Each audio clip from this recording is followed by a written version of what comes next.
আজকের এই বিশ্লেষণে আপনাদের স্বাগত জানাচ্ছি। আচ্ছা, একবার ভাবুন তো, আধুনিক শ্রেষ্ঠত্ব নিয়ে আমাদের যে এত অহংকার, সেটা যদি ৫,০০০ বছরের পুরনো এক রহস্যের সামনে এসে একেবারে ভেঙে চুরমার হয়ে যায়।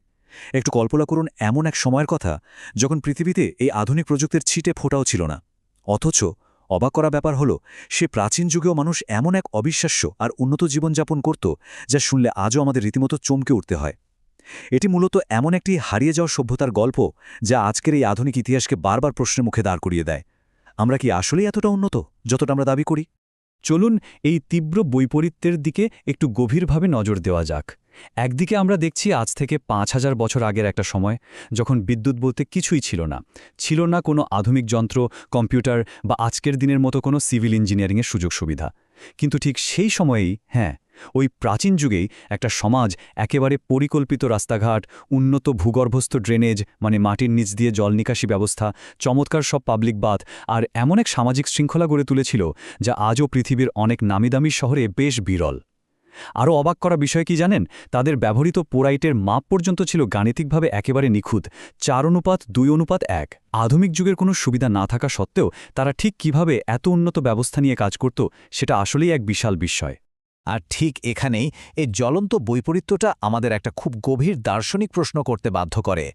সভ্যতার প্রকৃত অর্থ আসলে কি? আধুনিক যুগে আমরা হয়তো অভাবনীয় সব প্রযুক্তি হাতে পেয়েছি, কিন্তু একটু ভেবে দেখুন তো, আমরা কি সেই সঙ্গে একটা সুস্থ আর শৃঙ্খলাপরায়ণ সমাজের আসল ভিত্তিগুলোই হারিয়ে ফেলেছি? এই প্রশ্নটাই কিন্তু আমাদের সভ্যতার প্রকৃত অগ্রগতি এবং তার পেছনের মূল্যবোধ নিয়ে একদম নতুন করে ভাবতে শেখায়। তো চলুন এবার ১৯২২ সালের সেই উন্মোচিত সত্যের দিকে একটু ফিরে তাকাই। সালটা ছিল ১৯২২। ব্রিটিশ ভারতের একদল প্রত্নতাত্ত্বিক সিন্ধু অঞ্চলে তাদের খনন কাজ শুরু করেছিলেন। তাদের প্রাথমিক ধারণা ছিল, মাটির নিচে হয়তো খুব বেশি হলে কিছু পুরনো মাটির পাত্র বা ভাঙা ইটের টুকরো ডাকরা পাওয়া যাবে। কিন্তু দিনের পর দিন খননের ফলে ধীরে ধীরে মাটির নিচ থেকে যা উঠে এলো, সেটা বলতে গেলে পুরো বিশ্বকেই চমকে দিয়েছিল। মাটির গভীর থেকে আস্ত একটা সম্পূর্ণ এবং অক্ষত প্রাচীন মহানগরী বেরিয়ে এলো। এই আবিষ্কার যেন আঙুল দিয়ে দেখিয়ে দিল যে আজ থেকে ৫,০০০ বছর আগেও মানুষ কতটা অত্যন্ত সংগঠিত আর আধুনিক চিন্তাধারার অধিকারী ছিল। এখানে সবচেয়ে চরম পরিহাসের বিষয়টা কি জানেন? সিন্ধি ভাষায় মহেঞ্জোদারো কথাটার আক্ষরিক অর্থ হল মৃত মানুষের টিলা, অথচ সেই মাটির নিচেই হাজার হাজার বছর ধরে চাপা পড়েছিল এক অবিশ্বাস্য রকম উন্নত এবং প্রাণবন্ত মানুষের গল্প। তারা কিন্তু মোটেও মৃত বা স্থবির কোনো সমাজ ছিল না, বরং তাদের জীবন ব্যবস্থা ছিল ভীষণ প্রাণবন্ত, গতিশীল আর সত্যি বলতে আজকের দিনের চেয়েও অনেক বেশি গোছানো। এটা পুরোদস্তুর একটা অত্যন্ত উন্নত সভ্যতার আখ্যান। এবার আসি তাদের সভ্যতার ইঞ্জিনিয়ারিংয়ের কথায়। আর এই জায়গাটাতে কঠিন বাস্তবটা একেবারে চোখের সামনে ফুটে ওঠে। মানে একবার ভাবলে অবাক হতে হয়, ৫ সহস্রাব্দ আগের একটা সমাজ শুধুমাত্র বাইরে থেকে দেখতে সুন্দর হওয়ার চেয়ে পরিচ্ছন্নতা, বায়ু চলাচল এবং কাঠামোগত শৃঙ্খলাকে কতটা বেশি গুরুত্ব দিয়েছিল। প্রায় প্রতিটি বাড়ির সাথেই যুক্ত ছিল আন্ডারগ্রাউন্ড ড্রেনেজ লাইন। রাস্তাঘাটগুলো তৈরি হয়েছিল একেবারে নিখুঁত গ্রিড প্যাটার্নে, আর ছিল দারুণ উন্নত জল নিষ্কাশন ব্যবস্থা। এমনকি তাদের গ্রেট বাথ বা বৃহৎ স্নানাগারে জল আটকে রাখার জন্য প্রাকৃতিক বিটুমিন ব্যবহার করা হতো। একটু ভাবুন, প্রাচীন যুগের ওয়াটারপ্রুফিং প্রযুক্তি, যেখানে আজ পৃথিবীর বহু আধুনিক শহরে সামান্য বৃষ্টি হলেই হাঁটু জল জমে যায়, সেখানে সেই প্রাচীন মানুষদের স্বাস্থ্য আর হাইজিন নিয়ে এই লেভেলের সচেতনতা সত্যি অভাবনীয়। এর পাশাপাশি তাদের একটা দারুণ দর্শনের জায়গাও ছিল, যাকে আমরা বলতে পারি ভারসাম্যের দর্শন।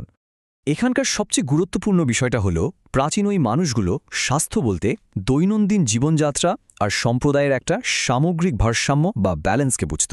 এটা আজকের দিনের মতো নয় যে রোগ হলো আর মুঠো মুঠো ওষুধ খেয়ে নিলাম। প্রাচীন সভ্যতাগুলো এই বিষয়টা খুব ভালোভাবেই বুঝত যে মানুষের স্বাস্থ্য শুধু ওষুধের ওপর নির্ভর করে না। স্বাস্থ্য নির্ভর করে একটা সঠিক পরিবেশ, বিশুদ্ধ জল, সাম্প্রদায়িক কাঠামো এবং সর্বোপরি একটা সম্মিলিত শৃঙ্খলার উপর। মহেঞ্জোদারোর ওই পরিষ্কার রাস্তা বা সুন্দরভাবে গোছানো বাসস্থানগুলো দেখলেই বোঝা যায় যে তাদের জীবনে এই যৌথ শৃঙ্খলার কতটা কদর ছিল। এখন আধুনিক সমাজের সাথে প্রাচীন এই সভ্যতার তুলনা করলে একটা ব্যাপার অত্যন্ত স্পষ্টভাবে এবং সত্যি বলতে বেশ দুঃখজনকভাবেই বোঝা যায়। আধুনিক সমাজ হয়তো অভূতপূর্ব আরাম আর সুবিধা অর্জন করেছে, কিন্তু আমরা জীবনে সেই মৌলিক ভারসাম্যটাই হারিয়ে ফেলেছি।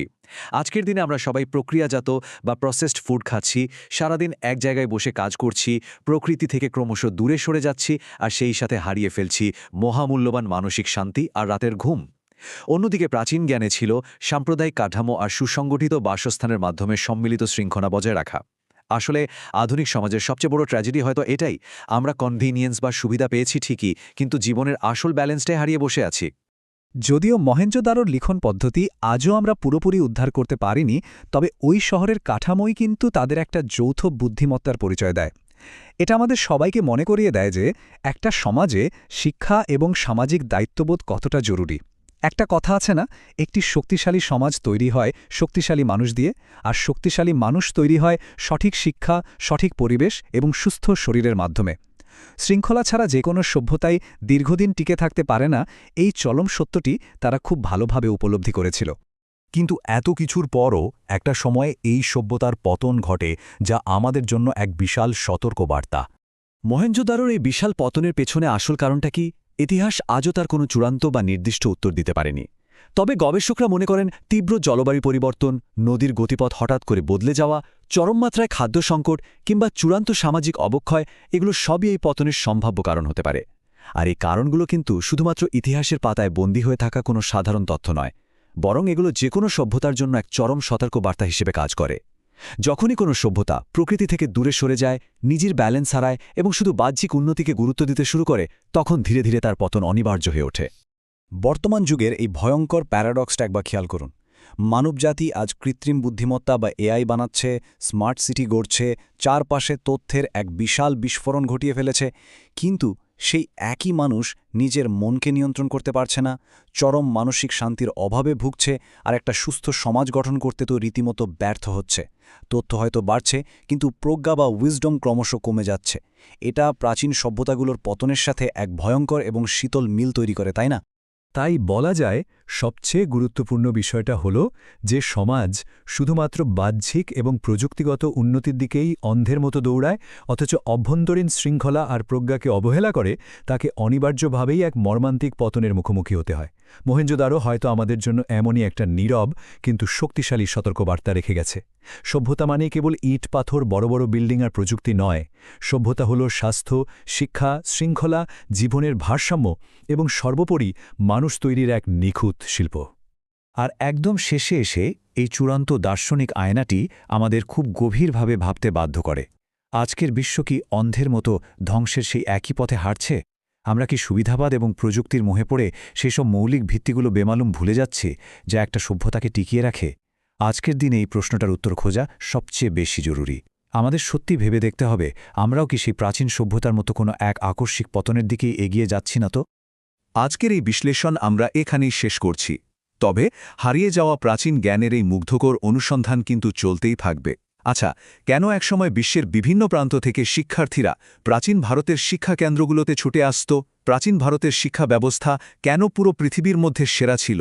তক্ষশিলা আর নালন্দায় আসলে এমন কি শেখানো হতো, আর কেনই বা সেই অমূল্য জ্ঞান ব্যবস্থা ধীরে ধীরে চিরতরে হারিয়ে গেল? সেই রোমাঞ্চকর ইতিহাস উন্মোচন করা হবে আমাদের পরবর্তী বিশ্লেষণে। এতক্ষণ সাথে থাকার জন্য আপনাদের সবাইকে অসংখ্য ধন্যবাদ।